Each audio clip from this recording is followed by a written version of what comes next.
Hey guys, and welcome back. When we last left off, we were talking about the Mauryan Empire, and the founder of that empire was Chandragupta.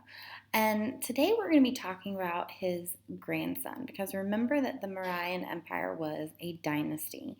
So Asoka is actually considered by many historians to be the greatest king of the Mauryan dynasty, and he was actually Chandragupta's grandson.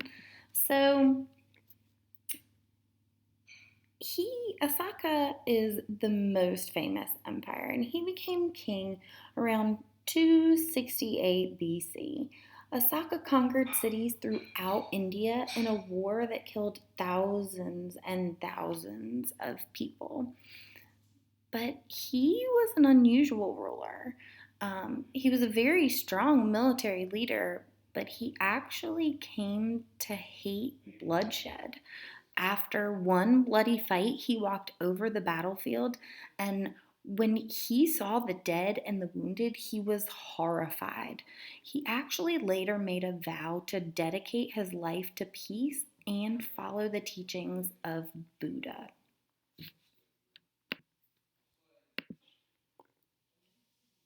I will no longer fight with an army, he announced. Instead, I will draw people into my empire through honesty, truthfulness, and mercy. I will follow the teachings of the Buddha and give up violence from now on.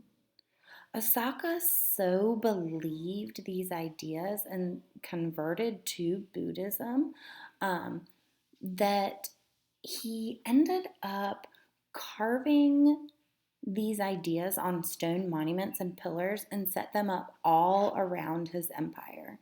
We can still read them today, and you can see on the map all the little triangles are where rock edicts stood, and then all the little circles are where the pillar edicts stood. And you can see an example of what those pillars look like, and they are still around today. Asaka tried to reason with his subjects rather than giving out strict, harsh commands, and he really tried to act kindly and mercifully to all of his people. So let's take a look at some of these edicts.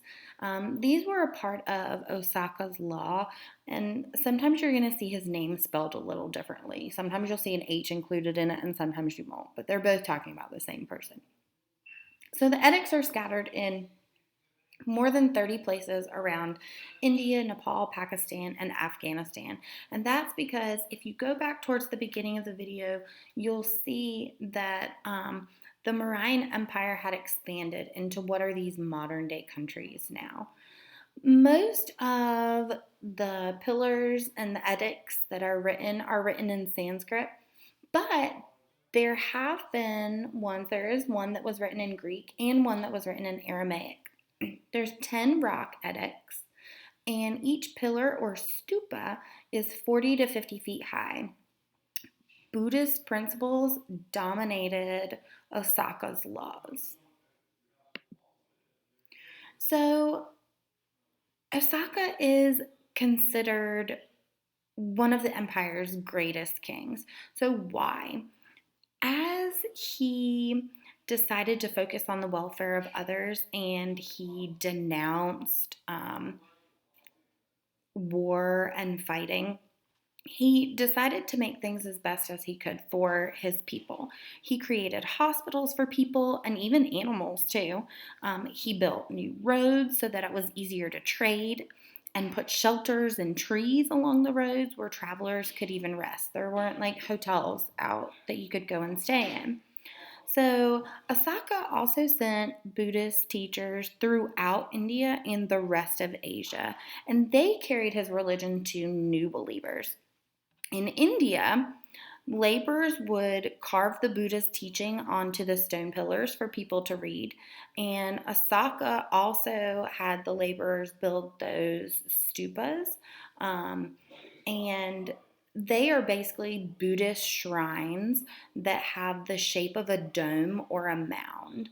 And although Asaka was a Buddhist, he allowed his Hindu subjects, so remember the followers of Hinduism, to practice their religion also. So, with a good road system and a strong ruler, the Mauryan Empire really prospered during his time as emperor king.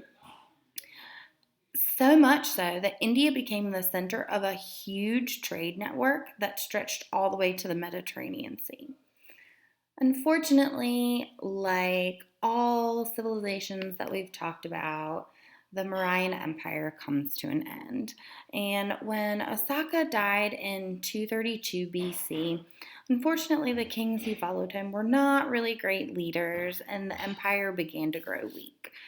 The kings that followed him made bad decisions that turned the people against them. They forced merchants to pay heavy taxes. They seized peasants' crops for themselves. And things were even so bad that in 183 BC, the very last Mauryan ruler was killed by one of his very own generals.